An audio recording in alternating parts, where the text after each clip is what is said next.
जी कैफ 7 आज के लेक्चर का आगाज करते हैं। Lecture number 8। ये लेक्चर हमारा इस चैप्टर का लास्ट लेक्चर होगा। इसके बाद लेक्चर कंप्लीट। और आज की होम असाइनमेंट में आपके लिए आज के लेक्चर के क्वेश्चंस तो हैं ही हैं जो लर्निंग ऑब्जेक्टिव के एंड पे होते हैं। एमसीक्यूज भी आपको पता है हमारे सिलेबस में एमसीक्यूज भी आएंगे। हाँ जी, तो हर चैप्टर के एंड पे एमसीक्यूज भी हैं, तो आपने रिटन फॉर्म में अब एमसीक्यूज भी अटेम्प्ट करके लाएंगे। ठीक है, रिटन फॉर्म जी। चलिए एमसीक्यूज नहीं, एमसीक्यूज रिटन फॉर्म से मुराद के उसके ऊपर अटेम्प्ट करना है, लेकिन जो क्वेश्चन है वो रिटन फॉर्म में करके आने हैं। एमसीक्यूज रिटन फॉर्म में ना कीजिए, बस जो ऊपर लिखे उसी के ऊपर टिक लगा लीजिएगा। ठीक है, बल्कि उसके ऊपर भी टिक ना लगाए। एग्जाम में जैसे करेंगे ना, अलग पेज के ऊपर ऑप्शन नंबर लिख के आगे 1 2 3 उस तरीके से आप कीजिए, ताकि मैं देख लूं कि आप एग्जाम में जिस तरीके से आपने अटेम्प्ट करना है उसी तरीके से आप प्रेजेंटेशन दे रहे हैं कि नहीं। क्लियर? टेस्ट आपको टेस्ट अनाउंस कर दिया गया हुआ है, कल है। हाँ जी, और उसमें क्या बताया गया, सिलेबस क्या है? थर्सडे को है, थर्सडे को है। हाँ जी, उसमें चैप्टर 1 होगा, ये जो हमने पढ़ा है ना, ये सारा चैप्टर शामिल होगा। 2 टेस्ट हो रहे हैं। देखें, हफ्ते में दिन होते हैं 6 और कैफ में पेपर होते हैं 8, तो कोई ना कोई दिन तो ऐसा होगा ना जब 2 टाइप पेपर होंगे। वो मैनेजमेंट ने इसको ध्यान में रखे ना, उनकी कोशिश करती है कि ऐसे टेस्ट वाले पेपर रखें कि कंफ्लिक्ट ना आए। लेकिन फिर भी आपको पता है स्टूडेंट की मर्जी होती है, जो मर्जी पेपर सेलेक्ट कर ले, तो किसी ना किसी स्टूडेंट का कंफ्लिक्ट आ ही जाता है।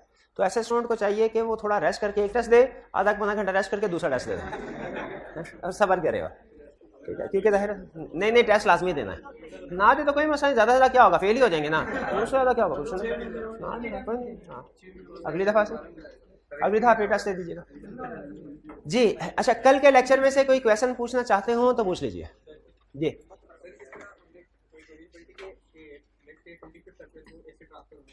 25 अप्रैल को अगर नॉट फॉर प्रॉफिट ऑर्गेनाइजेशन के जिसका लाइसेंस रिवोक हुआ उसके एसेट ट्रांसफर हुए, तो इस एसेट ट्रांसफर की डेट से 5 साल तक उस कंपनी के ऑफिसर या मेंबर ट्रांसफरी कंपनी में किसी पोस्ट में जॉब नहीं कर सकते। बिल्कुल, ये पढ़ा था, हमने पढ़ा था ये।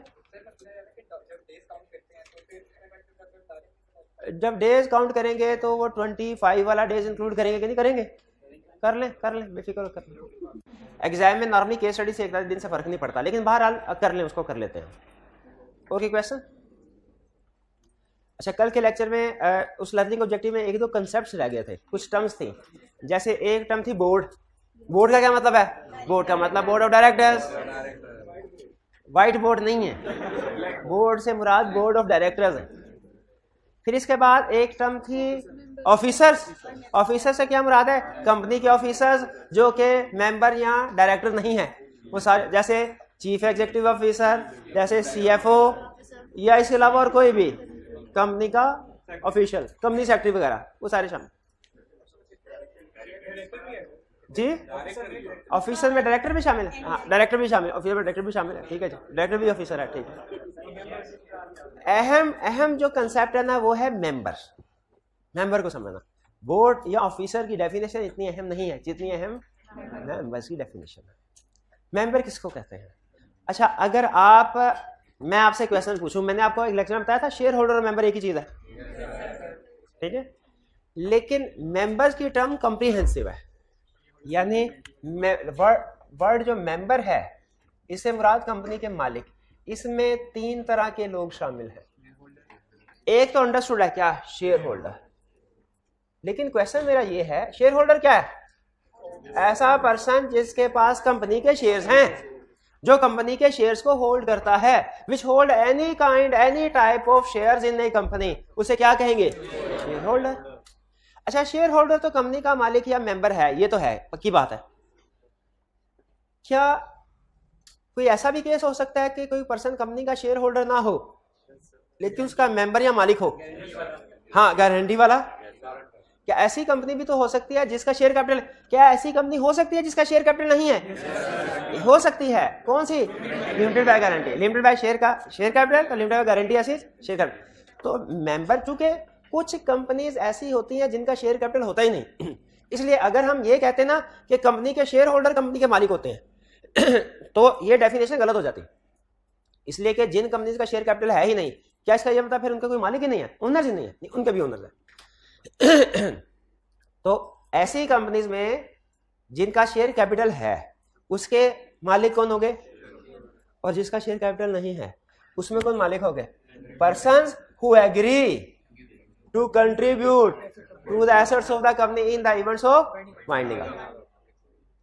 ठीक है, और उनका नाम लिस्ट ऑफ मेंबर्स में लिखा जाता है। तो ये मेंबर में एक हिस्सा शेयर होल्डर वाला, ये कंपनी लिमिटेड बाय शेयर्स के मालिकों के लिए है, और एक हिस्सा है लिमिटेड बाय गारंटी वाला। ठीक है, इसमें भी जो लोग अपना नाम लिखवाते हैं कि हम एग्री करते हैं कंपनी वाइंडिंग अप में जाएगी तो हम कंट्रीब्यूट करेंगे, वो भी मेंबर हो गए। मेंबर की डेफिनेशन में दो शामिल हो गए।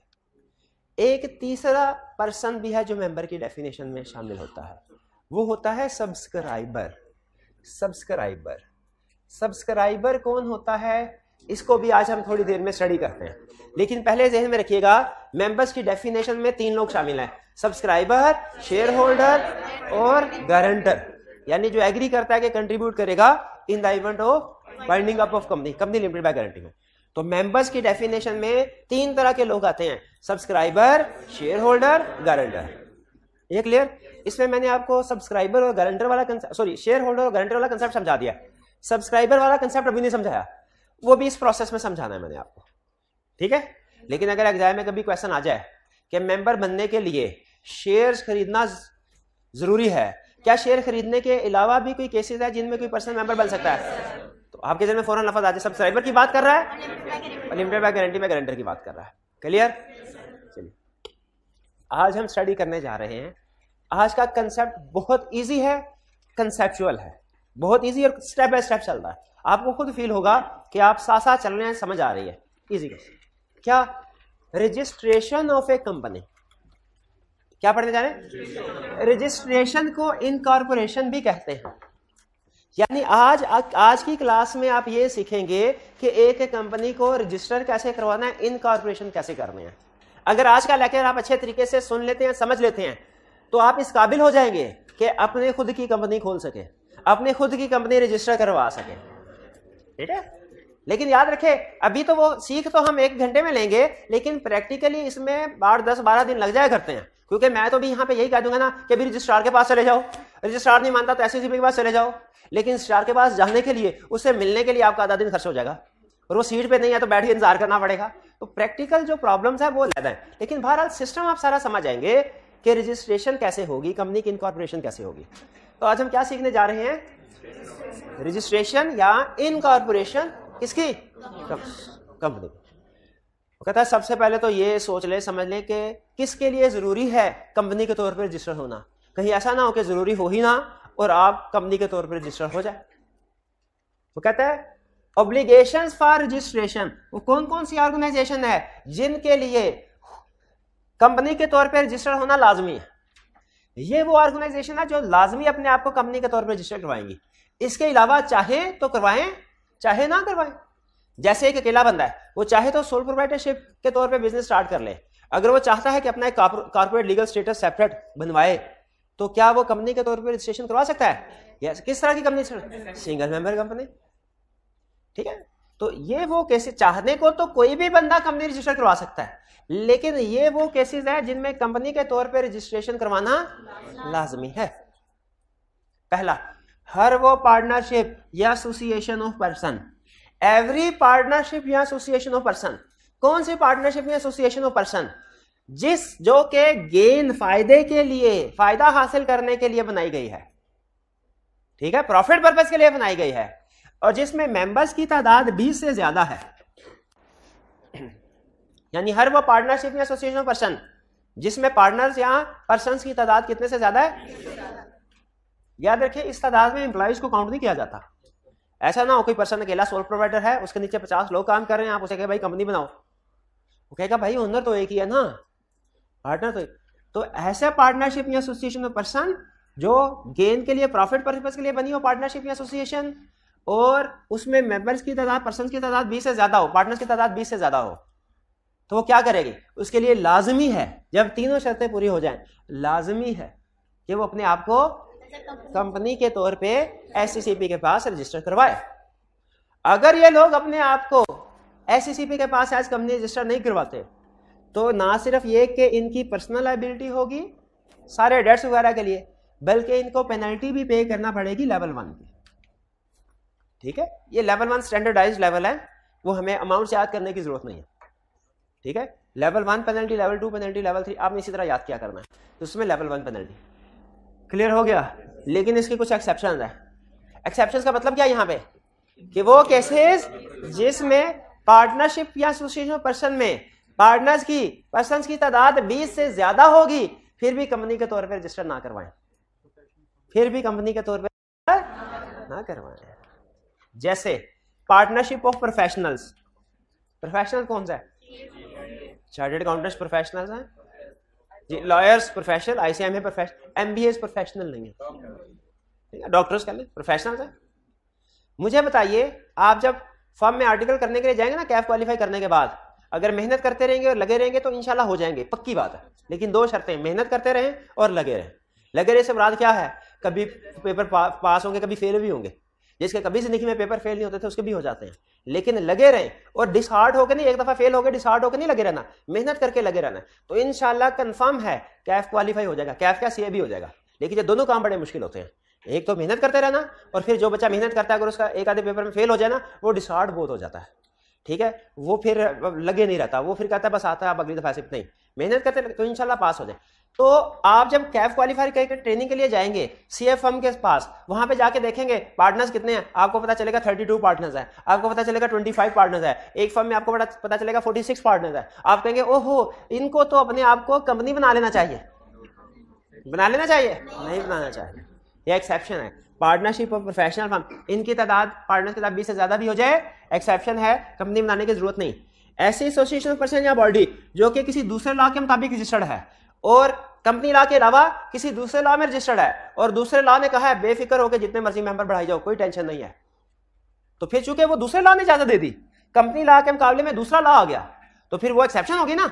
अब दूसरे लॉ ने अगर कह दिया कि मेंबर्स बढ़ भी जाए कोई प्रॉब्लम नहीं है, तो कंपनी लॉ को भी कोई प्रॉब्लम नहीं है। फिर उसके बाद जॉइंट फैमिली, बात बात कुछ लोग होते हैं जो जॉइंट फैमिली करते हैं, ये हिंदू में हाँ कंसेप्ट है आपको, हिंदू अनडिवाइडेड फैमिली का, यानी बाज़ औक़ात जो हिंदू कल्चर है ना उसमें ऐसे होता है कि बाप बेटा उसके आगे बेटा, वो दो दो तीन तीन चार चार नस्लें इकट्ठा बिजनेस कर रही होती है, तो उसमें मालकान की तादाद जो है वो 20 से बाज़ औक़ात ज्यादा हो जाती है, तो उनको भी कंपनी के तौर पर रजिस्टर करवाने की जरूरत नहीं है। और इसी तरह partnership of joint family, partnership of joint family, इनकी अगर आपस में पार्टनरशिप हो जाए तो भी जरूरत है।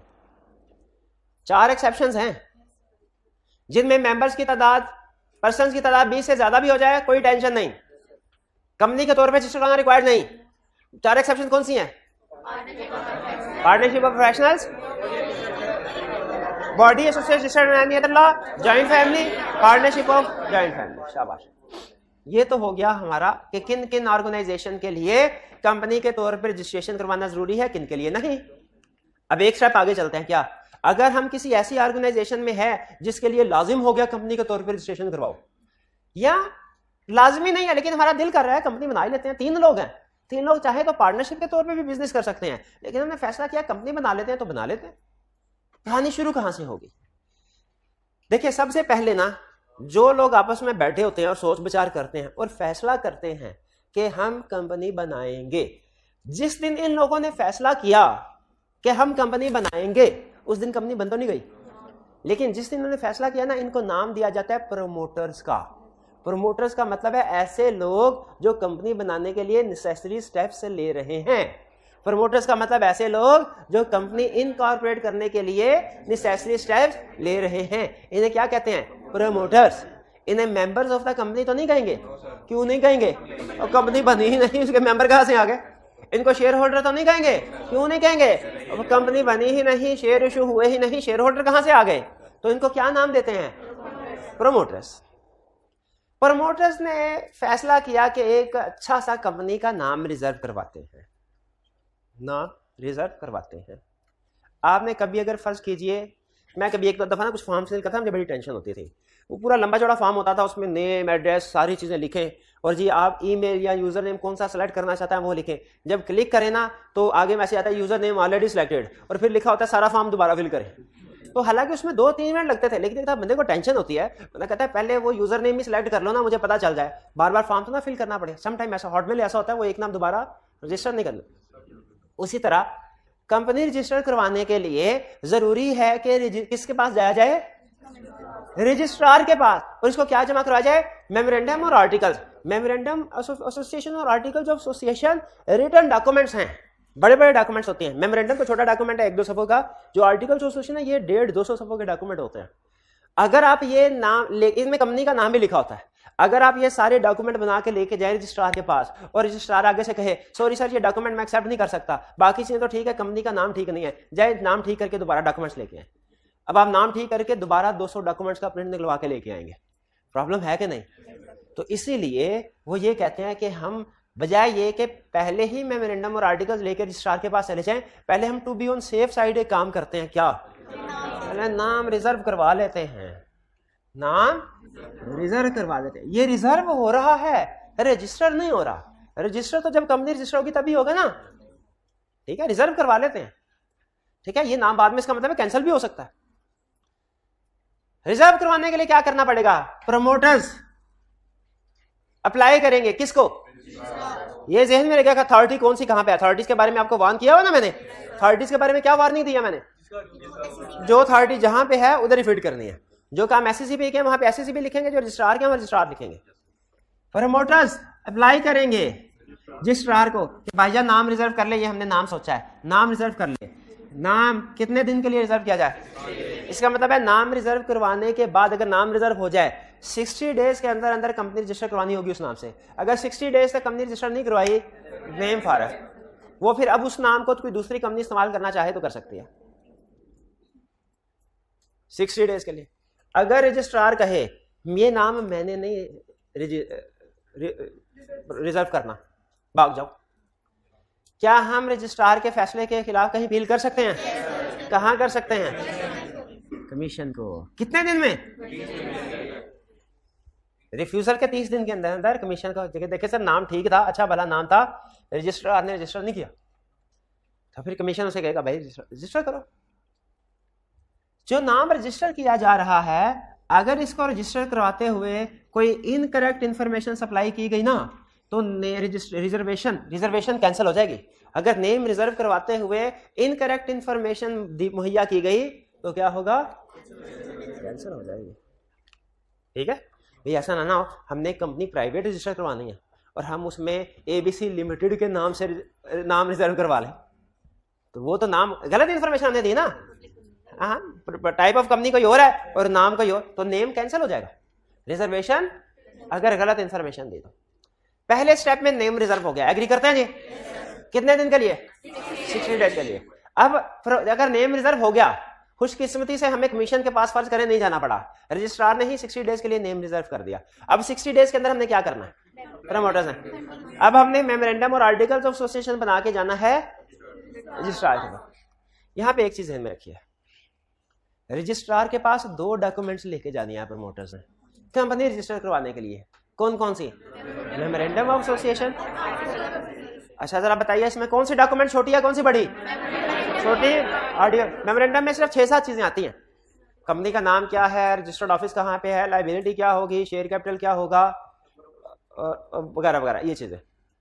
लेकिन आर्टिकल्स डिटेल्ड डॉक्यूमेंट है, इसमें कंपनी के मामलात कैसे चलेंगे इंटरनल, उसके बारे में डिटेल लिखी होती है।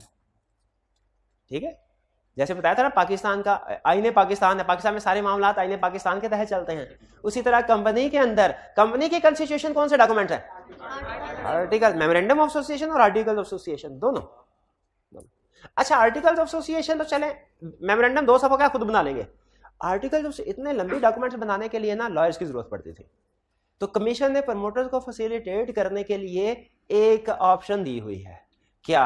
उसने एक रेडीमेड आर्टिकल बना के ना, रेडीमेड अपनी वेबसाइट पे अपलोड कर दिया हुआ।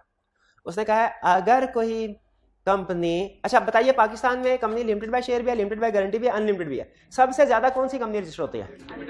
Company limited by share. कौन सी? अनलिमिटेड नहीं, रेयर होती है अनलिमिटेड। सबसे ज्यादा कंपनी लिमिटेड बाय शेयर। तो कमीशन ने कंपनी लिमिटेड बाय शेयर का एक स्टैंडर्ड आर्टिकल बना के अपनी वेबसाइट पे रख दिया हुआ है। ठीक है, अब हर नई बनाने वाली कंपनी की मर्जी है, अगर वो लिमिटेड बाय शेयर है ना तो उसकी मर्जी है। क्या? देखिए मेमोरेंडम तो सबमिट करवाना ही करवाना है रजिस्ट्रार को, लेकिन मेमोरेंडम के साथ साथ चाहे तो आर्टिकल सबमिट करवाएं चाहे ना करवाएं, है ना जी बात। आर्टिकल मेमोरेंडम जमा करवाना लाजमी है, आर्टिकल चाहे करवाएं चाहे ना करवाएं। कमीशन ने यह कहा है कि अगर आप आर्टिकल्स जमा नहीं करवाते ना तो आपका आर्टिकल्स वही समझा जाएगा जो वेबसाइट पे है। लेकिन याद रखें ये कंपनी लिमिटेड बाय शेयर के लिए है, क्योंकि लिमिटेड बाय गारंटी और अनलिमिटेड रेयर कंपनीज हैं, इनका आर्टिकल्स नहीं बनाया उसने। वो ज्यादातर इन्वेस्टर को फैसिलिटेट करना चाहता है कमीशन, हर इन्वेस्टर को नहीं। तो उसने कहा अगर लिमिटेड बाय गारंटी और अनलिमिटेड वाली कंपनीज है ना वो अपना आर्टिकल्स खुद बनाए, अपने हाथ से सबमिट करवाए, उनके लिए आर्टिकल सबमिट करवाना लाजमी है। लेकिन अगर लिमिटेड बाय शेयर है वो चाहे तो अपना आर्टिकल सबमिट करवाए और अगर ना करवाए तो क्या होगा। अच्छा, अब अगला क्वेश्चन बड़े ध्यान से सुनना और मुझे जवाब देना।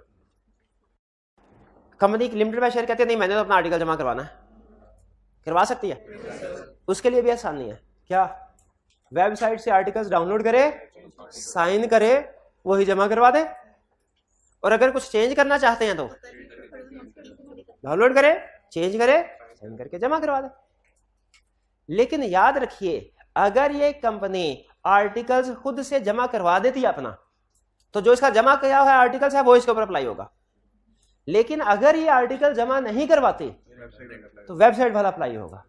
इसमें एक प्रॉब्लम आती है, एक प्रॉब्लम आती है, वो आपने जवाब देना।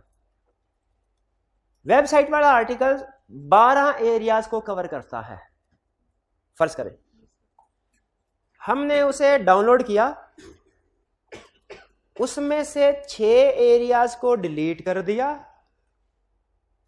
और बाकी 6 एरियाज को चेंज करके सबमिट करवा दिया, या यूं कह ले 7 एरियाज को चेंज करके सबमिट करवा दिया। अब टोटल एरियाज कितने होते हैं आर्टिकल्स में? 12। टोटल एरियाज 12 होते हैं। हमने जो आर्टिकल सबमिट करवाया उसमें कितने एरियाज हैं?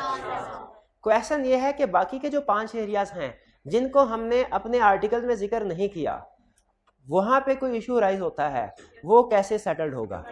क्या वो सेटल्ड ही नहीं होगा? कैसे होगा? वेबसाइट के आर्टिकल्स के मुताबिक ये कंसेप्ट था कि अगर कोई एक कंपनी बिल्कुल ही आर्टिकल रजिस्टर नहीं करवाती तो सारे का सारा वेबसाइट वाला अप्लाई होगा, और अगर जमा करवाती है लेकिन कुछ चीजों के बारे में कंपनी का बनाया हुआ आर्टिकल साइलेंट है तो उन चीजों के ऊपर क्या अप्लाई होगा? वेबसाइट वाला। यानी वेबसाइट वाला आर्टिकल्स कभी तो फुली अप्लाई हो जाएगा कंपनी पे और कभी पार्टली हो जाएगा। ये बात समझ आ गई? चलिए अब सुन लीजिए। अब क्या हुआ? नेम रजिस्टर हो गया 60 दिन के अंदर अंदर। फर्ज कीजिए 40 दिन के बाद प्रोमोटर्स गए। प्रोमोटर्स किसके पास गए? अप्लाई किया रजिस्ट्रार को, और रजिस्ट्रार को उसके साथ कुछ डॉक्यूमेंट्स भी दी। कौन सी डॉक्यूमेंट्स दी? मेमोरेंडम ऑफ एसोसिएशन, जिसको MOA कहते हैं। और क्या दिया? Articles of association. Articles of association company limited by share के लिए रिक्वायर्ड नहीं है, लिमिटेड बाय गारंटी और अनलिमिटेड के लिए रिक्वायर्ड है। लेकिन लिमिटेड बाय शेयर के लिए रिक्वायर्ड चाहे तो करवाए चाहे ना करवाए, और चाहे तो आधा करवा दे। लेकिन आपको पता होना चाहिए कि अगर ये जमा नहीं करवाती ना आर्टिकल्स, इसका ये मतलब नहीं है कि इसके ऊपर कोई आर्टिकल्स अप्लाई ही नहीं होगा। होगा। वो वेबसाइट वाला जो कमीशन ने बनाया हुआ है, स्टैंडर्ड मॉडल आर्टिकल्स। फर्ज कीजिए हमने कहा नहीं, हम अपना होना चाहिए आर्टिकल, हमने वेबसाइट से डाउनलोड किया, एज इट इज साइन करके जमा करवा दिया। क्लियर हो गया? मेमोरेंडम भी जमा हो गया, आर्टिकल्स भी जमा हो गया। फिर इसके बाद हमने एक बयान हल्फी जमा करवाना है, डिक्लेरेशन ऑफ कंप्लायंस कहते हैं। बयान हल्फी, आपको पता है अक्सर कानूनी मामलात में बयान हल्फी जमा करवाया जाता है। क्या बयान हल्फी? कि हमने जो भी इंफॉर्मेशन प्रोवाइड की है आपको बिल्कुल ठीक है और हम कंपनी को इन्हीं असूलों के मुताबिक चलाएंगे। डिक्लेरेशन ऑफ कंप्लायंस सबमिट करवा दिया, और फिर एक चीज और जमा करवाई। क्या? एड्रेस। किसके लिए? कॉरेस्पॉन्डेंस किसे कहते हैं? कम्युनिकेशन।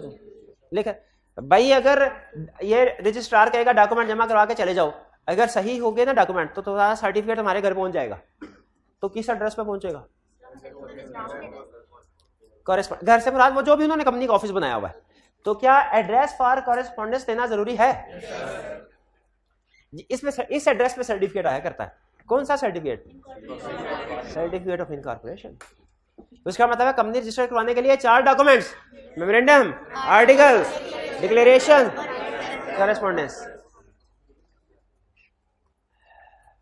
ये चारों चीजें रजिस्ट्रार के पास पहुंच गई। रजिस्ट्रार ने चेकिंग शुरू की। या तो रजिस्ट्रार मुतमिन होगा कि डॉक्यूमेंट्स पूरी हैं और सही हैं, या वो लगेगा उसे कि डॉक्यूमेंट्स डिफेक्टिव हैं, कोई मिसिंग है या डिफेक्टिव है। जैसे अगर उसे लगे कि मेमोरेंडम के अंदर प्रिंसिपल लाइन ऑफ बिजनेस में कि कंपनी का लाइन ऑफ बिजनेस क्या होगा, उसमें कंपनी ने लिखा हुआ है हम चर्च बना के बेचा करेंगे और इसके अलावा हमारा एक ऑफिस है वो असला की स्मगलिंग भी करेगा, तो मुझे बताइए क्या इसे अप्रूव कर देना चाहिए? नहीं करना चाहिए। फर्स्ट कीजिए, उन्होंने कहा आइसक्रीम बना के बेचेंगे, उन्होंने कहा ठीक है। रजिस्ट्रार मुतमिन है, उसने कहा जी बिल्कुल ठीक है, ऑल लीगल रिक्वायरमेंट्स फुलफिल हो गई, तो रजिस्ट्रार क्या करेगा? सर्टिफिकेट ऑफ इनकॉर्पोरेशन इशू करेगा। इस सर्टिफिकेट ऑफ इनकॉर्पोरेशन में कंपनी का नाम लिखा होगा, डेट ऑफ इनकॉर्पोरेशन आपको पता है बहुत अहम होती है। वो एक कंसेप्ट हमने पढ़ा था ना, कौन सा? हाँ शाबाश, कि कंपनी की इनकॉर्पोरेशन से पहले वाले जो कॉन्ट्रैक्ट्स हैं जो प्रमोटर्स करेंगे उनके लिए कंपनी लायबल नहीं है। क्यों लायबल नहीं है? और कंपनी उस वक्त थी ही नहीं लायबल। तो इस डेट से पता चलता है कि कब कंपनी, इस डेट के बाद वाले कॉन्ट्रैक्ट्स के लिए कंपनी लायबल है, इससे पहले वालों के लिए कंपनी लायबल नहीं है। तो कंपनी का नाम होगा, डेट ऑफ इनकॉर्पोरेशन और स्टेटस होगा। स्टेटस मतलब लिमिटेड बाय शेयर, हाँ प्राइवेट कंपनी है कि पब्लिक कंपनी है, लिमिटेड बाय शेयर है, लिमिटेड बाय गारंटी है कि अनलिमिटेड है। और ये जो सर्टिफिकेट ऑफ इनकॉर्पोरेशन होता है ये कंक्लूसिव एविडेंस है, लीगल एविडेंस है, फाइनल एविडेंस है, पक्का एविडेंस है। किस चीज का? कंपनी इनकॉर्पोरेट हो चुकी है और इसका लीगल स्टेटस है। ठीक है? क्या आपके पास कोई पक्का लीगल एविडेंस है कि आप इस दुनिया में पैदा हो चुके हैं? बर्थ सर्टिफिकेट, शाबाश, बर्थ सर्टिफिकेट। तो कंपनी का क्या है एविडेंस? कंपनी का क्या? Certificate of incorporation. अगर तो प्रिंसिपल लाइन ऑफ बिजनेस में लिखा हुआ है आइसक्रीम बना के बेचेंगे, तो फिर तो ये सर्टिफिकेट इशू। अगर इसमें उन्होंने कहा जी चर्च बना के बेचेंगे है, तो फिर डॉक्यूमेंट्स आर डिफेक्टिव या not in accordance with law. अगर डॉक्यूमेंट्स डिफेक्टिव हों या लॉ की रिक्वायरमेंट्स को पूरा ना करते हों, फिर क्या होगा? Registrar refuses registration, registrar refuses registration, registrar refuses registration, registrar refuses registration. अब प्रमोटर्स क्या करें? उनके पास दो रास्ते हैं, या तो एससीसीपी के पास जाएं या उसकी बात मान लें। हो सकता है वो सच्चा हो। अगर प्रमोटर्स का लगे ओहो हो सर ये काम तो हमने अंदर खाते करना था, ऊपर ऊपर तो हमने आइसक्रीम ही लिखना था, आपकी मेहरबानी इसको ठीक करते हैं। और revised document, subscribers can file revised documents, तो फिर क्या होगा? रिवाइज्ड डॉक्यूमेंट सबमिट करवा सकते हैं। और अगर वो समझते हैं कि हमारी डॉक्यूमेंट्स ठीक हैं तो फिर क्या करेंगे? यहां तक क्लियर है? यहां पे मुझे एक चीज बताइए, एक लफ्ज यूज हुआ है सब्सक्राइब। हाँ आपके समझ ना ये क्या भाषा, ये सब्सक्राइबर्स क्या है? वो थोड़ा सा नीचे करना था, कट गया वो। सब्सक्राइबर्स क्या है? फर्ज कीजिए प्रमोटर्स थे 10। प्रमोटर्स कौन होगा? नेसेसरी स्टेप्स लिए कंपनी को इनकॉर्पोरेट करने के लिए। यहां पे प्रमोटर्स थे, मेमोरेंडम ऑफ एसोसिएशन बना, आर्टिकल्स ऑफ एसोसिएशन बना। अच्छा आपके ख्याल में मेमोरेंडम और आर्टिकल एसोसिएशन के नीचे साइन होते होंगे उन लोगों के जिन्होंने बनाया? जिन्होंने बनाया है साइन होते होंगे, बिल्कुल। तो जो 10 लोग हैं इनके हो सकता है इधर साइन हो। समटाइम सारे के सारे प्रमोटर्स मेमोरेंडम और आर्टिकल्स में साइन करते हैं, समटाइम्स कुछ साइन करते हैं कुछ नहीं करते। जो कंपनी में इन्वॉल्व नहीं होना चाहते वो फिर डॉक्यूमेंट के ऊपर साइन स्टेप्स लेते हैं। बाजू का ऐसे होता है ना, आपने किसी जगह जाना, आपका आप दोस्त को भी साथ ले लेते हैं, यार आज दो तो भाई इकट्ठे जाते गपशप करने जाएंगे, काम आपका है लेकिन आपने उसको वैसे, वो भी बाजू का साथ मिल जाता है। तो कुछ प्रमोटर्स ऐसे होंगे जो हमारा साथ देने के लिए वैसे ही चल पड़ते थे। वो प्रमोटर्स तो हैं, सब्सक्राइबर्स नहीं। सब्सक्राइबर्स कौन है? वो लोग जिन्होंने मेमोरेंडम और आर्टिकल्स पे साइन किए। ठीक है। और याद रखिएगा, मेमोरेंडम और आर्टिकल्स पे साइन करने से पहले वही लोग प्रमोटर्स थे, और मेमोरेंडम और आर्टिकल पे साइन करने के बाद वही लोग सब्सक्राइबर कहलाएंगे। तो बेसिकली टर्म प्रमोटर और सब्सक्राइबर में पॉइंट ऑफ टाइम का फर्क है। मेमोरेंडम और आर्टिकल पे साइन करने से पहले वही लोग प्रमोटर, और मेमोरेंडम और आर्टिकल पे साइन करने के बाद वही लोग सब्सक्राइबर्स हैं। तो साइन कर लिए सब्सक्राइबर, इसलिए आपने नोट किया यहां पे नाम क्या लिखा है, लेकिन आप मुझे बता सकते हैं सब्सक्राइबर्स क्यों लिखा हुआ है, प्रमोटर क्यों नहीं लिखा? क्योंकि साइन हो गए। गलत, साइन हुआ, रजिस्ट्रेशन अभी नहीं हुई, रजिस्ट्रेशन अभी नहीं। अच्छा, यहां पे लफ्ज मेंबर क्यों नहीं लिखा हुआ? क्योंकि रजिस्ट्रेशन अभी नहीं हुई। रजिस्ट्रेशन होगी तो कंपनी होगी, कंपनी होगी तो मेंबर्स होंगे, मेंबर्स होंगे तो शेयर होल्डर होंगे। सुभान अल्लाह, बिल्कुल ठीक है, बिल्कुल ठीक है। तो अगर रजिस्ट्रार ने कर दिया रिफ्यूज, सब्सक्राइबर के पास क्या ऑप्शन है? चाहे तो जो डिफेक्ट है डॉक्यूमेंट्स में उसको रिमूव कर दें और रिवाइज डॉक्यूमेंट्स फाइल कर दें, चाहे तो कमीशन के पास अपील, और कमीशन के पास अपील नॉर्मली कितने दिनों में करनी है? लेकिन अगर कमीशन का जो फैसला होगा उसकी फाइनल, उसकी अपील नहीं होगी, रजिस्ट्रार की अपील कमीशन के पास जाएगी, अपील आगे। हमारे सिलेबस में कोर्ट 4 जगहों पे आता है, 3 जगह कल पढ़ाती थी आपको क्लास में। है कोई स्टूडेंट जो बता सके वो कौन सी 3 सिचुएशंस थे? शाबाश, 1 बाय 1 जी। General meeting, proceedings, election of director, बिल्कुल। और एक माइंडिंग अप भी था, राइट, माइंडिंग का बाद में करवाया था, वो चौथे वाली पॉइंट, बिल्कुल ठीक, बिल्कुल ठीक है।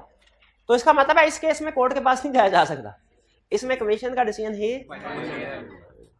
यहां तक क्लियर? चलिए, अच्छा जी जी। अच्छा, फर्ज कीजिए अब डिफेक्ट आया था लेकिन इसको ठीक कर लिया गया, और रजिस्ट्रार ने क्या किया? अब रजिस्ट्रेशन कर दे। इस रजिस्ट्रेशन का इफेक्ट क्या होगा? इफेक्ट सुन लें। इफेक्ट ये होगा कि वो जो नाम था ना, जो रखा गया था कंपनी, उस नाम से एक सेपरेट बॉडी कॉर्पोरेट क्रिएट हो गई, पाकिस्तान में पैदा हो गई।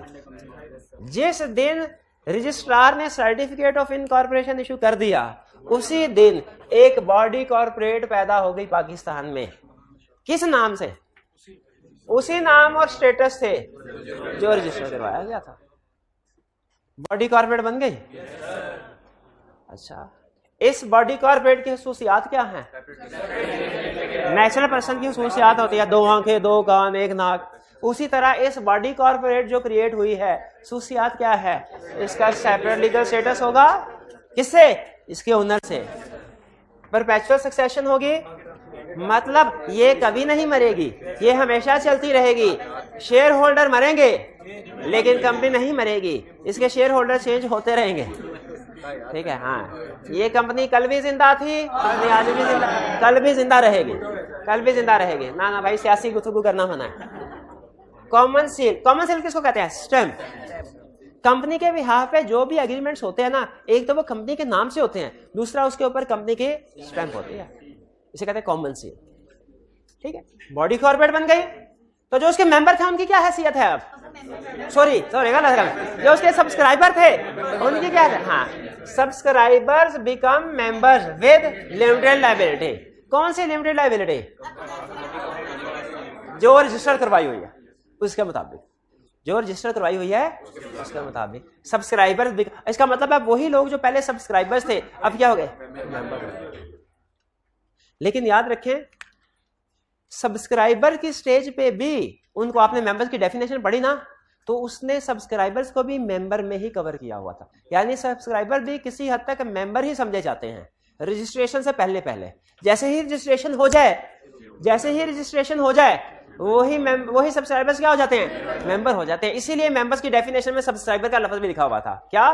कि subscribers become member on registration of company. Subscribers become members on registration.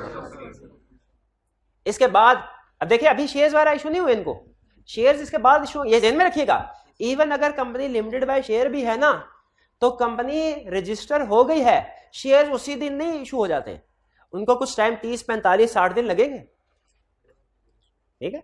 लेकिन वो सब्सक्राइबर मेंबर हो गए, इसका मतलब है जिस वक्त कंपनी रजिस्टर हुई उस वक्त सब्सक्राइबर्स मेंबर्स हैं, शेयर होल्डर नहीं है। शाबाश, शेयर होल्डर्स नहीं है।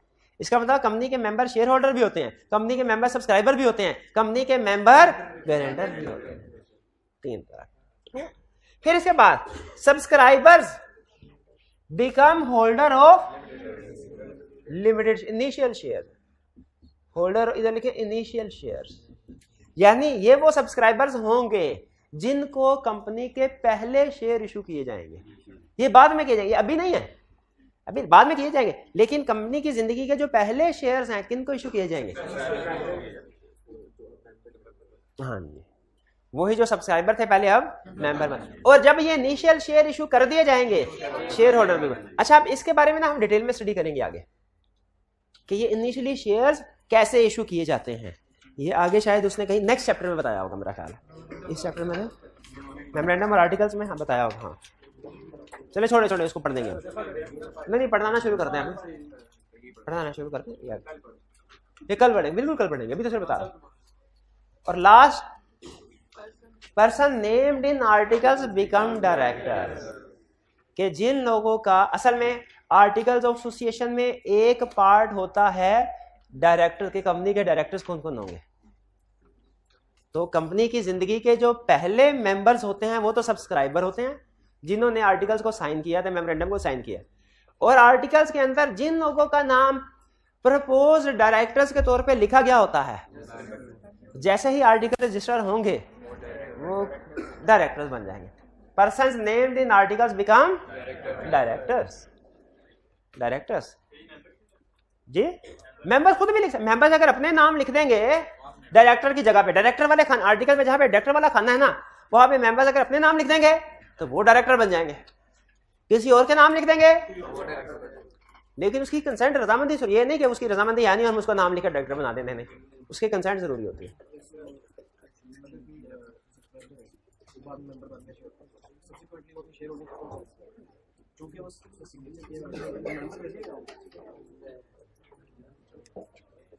अगर कोई सब्सक्राइबर है, सब्सक्राइबर शेयर होल्डर होते हैं, सॉरी सब्सक्राइबर्स मेंबर होते हैं, ठीक है, बाद में जब इन सब्सक्राइबर्स को शेयर इशू कर दिए जाएंगे, शेयर इशू कर दिए तो वो शेयर होल्डर भी बन जाएंगे।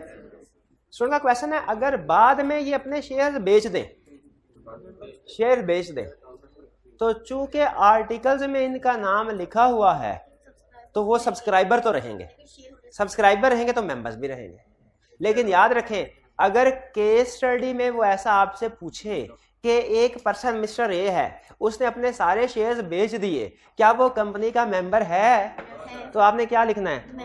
नहीं है, नहीं, अगर केस स्टडी में आपको ये नहीं बताता कि सब्सक्राइबर कौन कौन है, ये नहीं बताता, इतना बताता है कि मिस्टर ए के पास 2 लाख शेयर्स थे, उसने अपने सारे शेयर बेच दिए, क्या वो कंपनी का मेंबर है? तो जवाब है नहीं है। और डिपेंड करता है कि वो सब्सक्राइबर था, लेकिन आपने इस साइड में नहीं आना, ठीक है, क्योंकि मैं आपको केस स्टडी भी सॉल्व करना सिखानी है ना, केस स्टडी आईकैप किस तरीके से रिक्वायर करता है, तो जो चीज आईकैप रिक्वायर करता है वो आपको बताऊंगा, जो नहीं रिक्वायर करता वो आपने नहीं लिखनी। तो इसका मतलब क्या है, हमारा एक केस स्टडी में क्वेश्चन उसने पूछा था, लिखा ये हुआ था कि रूल ये होता है कि डायरेक्टर बनने के लिए कंपनी का शेयर होल्डर होना जरूरी है। ये इसलिए है कि जिस बंदे ने कंपनी चलानी है ना, उसका अपना पैसा कंपनी में लगा होगा ना, तो गलत फैसले करते हुए उसका दिल दुखेगा कि यार मेरा अपना पैसा भी लगा हुआ है। उसने कहा था एक डायरेक्टर है, उसने डायरेक्टर की पोजीशन पे होते होते अपने सारे शेयर बेच दिए, बताइए क्या वो मेंबर रहा? मेंबर नहीं रहा, और मेंबर नहीं रहा तो डायरेक्टर भी नहीं रहा वो, ठीक है। तो ये ध्यान में रखिएगा। सब्सक्राइबर वाली बात आपकी बिल्कुल ठीक है कि अगर किसी बंदे के पास शेयर्स नहीं भी है लेकिन वो सब्सक्राइबर है तो वो कंपनी का मेंबर है, लेकिन केस स्टडी सॉल्व करते हुए आपने ऐसे नहीं सोचना। केस स्टडी सॉल्व करते हुए आपने ध्यान में ये सोचना है जो कंपनी का शेयर होल्डर है वही मेंबर है। डेफिनेशन में पूछे, रटे में पूछे तो फिर उसको बताएं कि मेंबर में सब्सक्राइबर भी है, शेयर होल्डर भी है, गारंटर भी है। लेकिन केस स्टडी में जब पूछे ना कम शेयर बेच दिए, आपने कहना शेयर बेच दिए तो ये मेंबर नहीं रहा, और मेंबर नहीं रहा तो डायरेक्टर भी नहीं रहा। नहीं आएगा इस तरह या उस तरह नहीं आएगा, जिस तरीके से भाई आपको बता रहा उसी तरीके से याद करते हैं, बेफिक्र है। ऊंच नीच होती है भाई जिम्मेदार, पर्सनल लाइबिलिटी, पर्सनल लाइबिलिटी का, अच्छा अभी लेक्चर खत्म नहीं हुआ, अभी हमारे 7 मिनट हैं, अभी कम से कम ये कंसेप्ट मैं बता दूं। अच्छा मुझे ये बताइए कि आपको डिफरेंस पता चल गया प्रमोटर्स का? प्रमोटर और सब्सक्राइबर में क्या फर्क है? बिफोर साइनिंग मेमोरेंडम उसे प्रमोटर कहेंगे, आफ्टर साइनिंग सब्सक्राइबर कहेंगे, और आफ्टर रजिस्ट्रेशन बताइए मेंबर और शेयर होल्डर एक ही चीज है ना? नहीं, मेंबर्स 3 तरीकों से बनता है। Members include 3 types of person, subscriber, share holder, guarantor. शाबाश, ठीक है।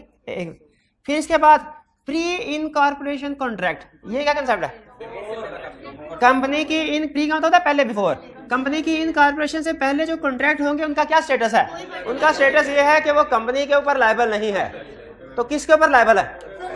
प्रमोटर्स के ऊपर। प्रमोटर्स जाने और वो वकील जाने जिसके साथ एग्रीमेंट हुआ है, कंपनी के ऊपर लायबल। भाई क्लियर हो गया? ये कुछ क्वेश्चन पूछना चाहते हो मुझसे?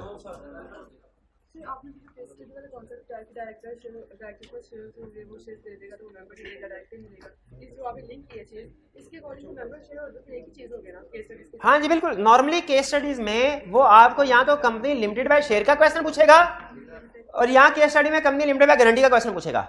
90% केसेस में कौन सा क्वेश्चन पूछेगा?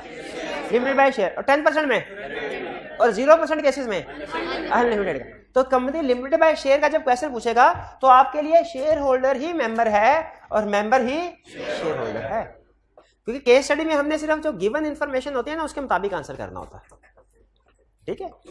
लेकिन आपको पता होना चाहिए कि अगर कंपनी लिमिटेड बाय गारंटी का केस आ गया तो उसमें जो गारंटर वो भी मेंबर ही होते हैं, ये पता होना चाहिए। लेकिन जाहिर है चूंकि कोई एक कंपनी का केस देगा ना, एक ही क्वेश्चन के अंदर 3 कंपनी थोड़ी टेस्ट करे, एक ही, तो आपको जो भी कंपनी दे आपने उसके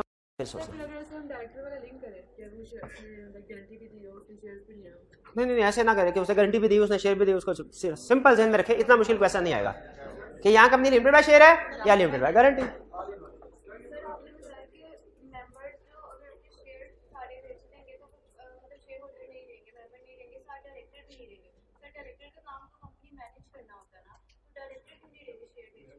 हाँ, शेयर अगर बेच दे कोई, ये वैसे मैंने ऐसे एडवांस कंसेप्ट आपके साथ शेयर कर दिया था एग्जांपल देने के लिए कि अगर सारे शेयर बेच दें तो वो कंपनी का मेंबर नहीं रहता तो डायरेक्टर भी नहीं रहता। ये लॉ में लिखा हुआ है कि डायरेक्टर बनने के लिए आप कंपनी के कुछ ना कुछ शेयर्स खरीदें ताकि आपका अपना पैसा भी कंपनी में लगा हो, आप उसके ग्रो करने के लिए अच्छे फैसले करें।